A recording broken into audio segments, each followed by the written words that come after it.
एका family function मध्ये सगळे बसलेलो असताना एक माणूस सतत मला टार्गेट करून माझा अपमान करण्याचा प्रयत्न करत होता.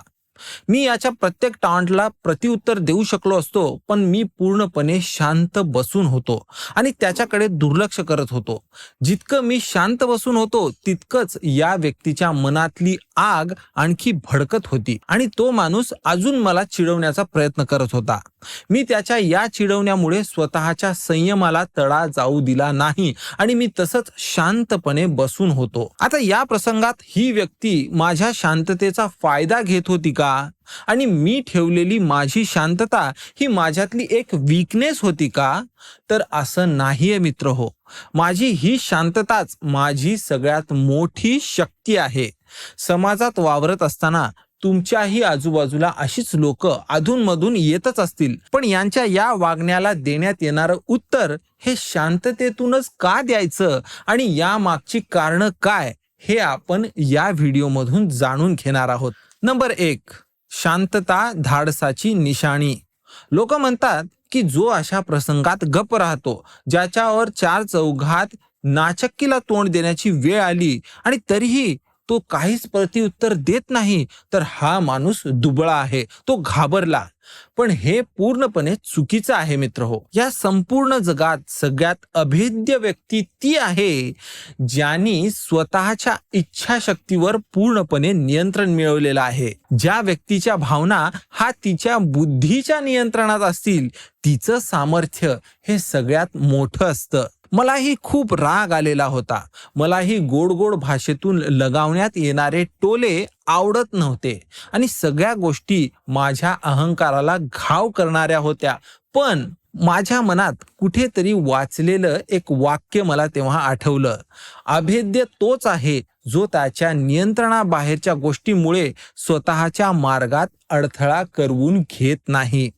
ही गोष्ट माझ्या मनःशांतीत अडथळा निर्माण करणारी होती आणि माझं देवाशी असलेलं हे नातं जपण्यासाठी मला माझ्या मनःशांतीला जपणं ही माझी सर्वोच्च जबाबदारी होती. त्यामुळे मला हे धाडस करून शांत राहावंच लागलं. लक्षात असू द्या, सिंह हा कधीच कुणावर ओरडत नाही, पण पूर्ण जंगल त्याचं ऐकतं आणि त्याचा सन्मान करत असतं. नंबर 2, त्यांच्यात ही शक्ती नाही. एखाद्या मोठ्या माणसाला रस्त्यावरून जात असताना प्रत्येक लहान सहान व्यक्ती त्याचं लक्ष आपल्याकडे यावं म्हणून प्रयत्न करत असते. पण हा मोठा माणूस आंतरिक दृष्ट्या बलवान असतो. जेव्हा कधी त्याच्या वाटेत त्याच्या मनाला भुरळ पाडणाऱ्या किंवा विचलित करणाऱ्या गोष्टी येत असतील, तेव्हा त्याकडे कल न जाऊ देता तो स्वतःच स्वतःवर नियंत्रण मिळवत असतो. तुम्ही अशा लहान सहान लोकांना उत्तर देत नाही म्हणजे तुम्हाला त्यांच्या प्रत्येक टोमण्यामागचं किंवा अपमानामागचं उत्तर माहितीच नाही असं होत नाही.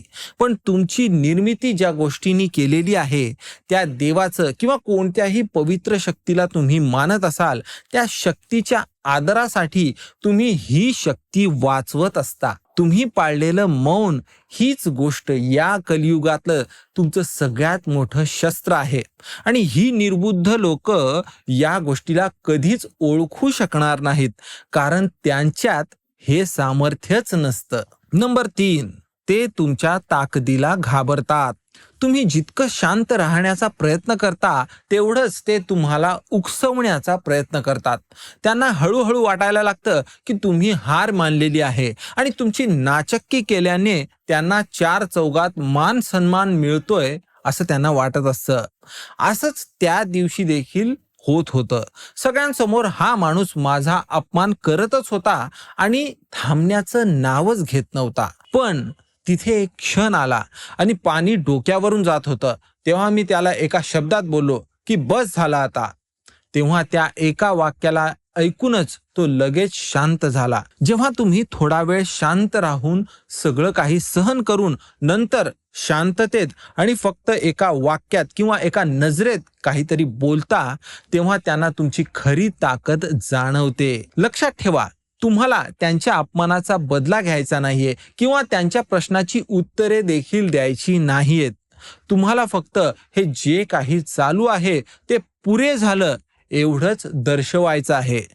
समुद्र कधी त्याचं पाणी खोल आहे हे सांगत नसतं. अगदी तसंच तुम्हाला स्वतःला सिद्ध करायची काही एक गरज नाहीये. नंबर 4, तुमची परिपक्वता एक आरसा असते. जेव्हा एखादा माणूस छोट्या छोट्या गोष्टींवरून भडकत नाही, जो त्याच्या मनःशांतीला कुणाच्याच वाईटपणामुळे ढवळल्या जाऊ देत नाही, तेव्हा असा माणूस हा मानसिक दृष्ट्या परिपक्व असतो.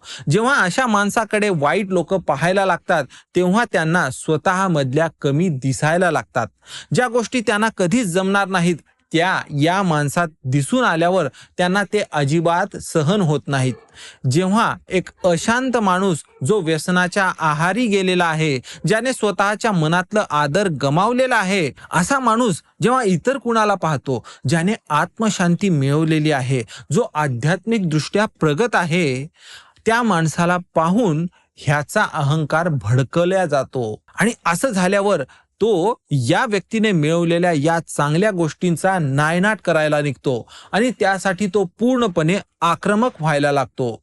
मग असं जर तुमच्यासोबत होत असेल, तर तुम्हाला एकच प्रश्न पडतो की मी एवढं चांगलं वागून माझ्या चांगुलपणामुळे लोक असं वागणार असतील, तर हे चुकीचं आहे का?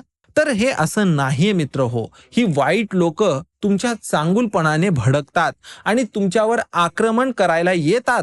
असं कोण कधी तुमच्यासोबत करेल हे तुमच्या नियंत्रणातलं नाहीये. पण तुमच्या चांगुलपणाची हीच परीक्षा आहे असं समजून कोणी कितीही वाईट वागू दे, पण मी माझा चांगुलपणा शेवटपर्यंत जपणारच आहे, या विचाराने जगणं हे मात्र तुमच्या नियंत्रणातली गोष्ट आहे. शेवटी एक ना एक दिवस तुम्हीही मरणार आहात आणि तोही मरणार आहे. पण ज्याने आत्मशांती मिळवली आणि जो अहंकाराचा गुलाम बनून कधी जगला नाही, असा व्यक्ती बनून मरण्यात जे सुख आहे, ते इतरांपुढे स्वतःला सिद्ध करून मरण्यात कधीच मिळणार नाही. नंबर 5, तुमचं आंतरिक राज्य. तुम्हाला जर चार चौघात बोलण्याची सवय नसेल, तर तुम्ही स्वतःला कमी लेखू नका. इतरांपुढे स्वतःला सिद्ध करणं ही कोणती महत्वाची कला नाहीये. जग नेहमी एका शांत आणि आत्मसंतुष्ट व्यक्तीला प्रवृत्त करत असतं. जगाला या व्यक्तीला भडकवायचं असतं आणि तिचा आवाज ऐकायचा असतो. पण तुम्ही जे मौन पाळता, या मौनात इतकी मोठी शक्ती आहे, जी कोणत्याच शब्दातून वर्णन केल्या जाऊ शकणार नाही. तुमचं मौन हे तुमचं ध्यान आहे, तुमचं शांती केंद्र आहे. तुमचं देवाशी असलेलं जे काही नातं आहे, ज्या देवाने तुम्हाला बनवलंय, त्या देवाशी संपर्क साधण्याचं माध्यम हे तुमचं मौन आहे. हिंसा, मानअपमान, शाब्दिक खेळ यांचा वापर करून हे जग तुम्हाला फसवण्याचा प्रयत्न करेल आणि तुम्हाला तुमच्या खऱ्या संपत्तीपासून दूर नेण्याचा प्रयत्न करेल. पण तुम्ही स्वतःवरचं नियंत्रण कधीच सुटू देऊ नका आणि स्वतःची मनःशांती आणि देवाशी असलेलं तुमचं हे नातं जपा. तर मित्र हो, तुमची शांतता हीच तुमची सगळ्यात मोठी शक्ती आहे. ज्या माणसाने स्वतःवर, स्वतःच्या भावनांवर नियंत्रण मिळवलंय, तो संपूर्ण जगावर राज्य करू शकतो. आणि तुम्ही गप्प आहात म्हणून स्वतःला कमी लेखू नका, कारण सगळ्या जगाला तुमचा आवाज ऐकायचा आहे. पण तुमच्या मनःशांतीतूनच तुमच्या देवाकडे पोहोचण्याचा हा तुमचा मार्ग आहे. त्यामुळे तुमची मनःशांती ही नेहमी जपा. धन्यवाद मित्र हो.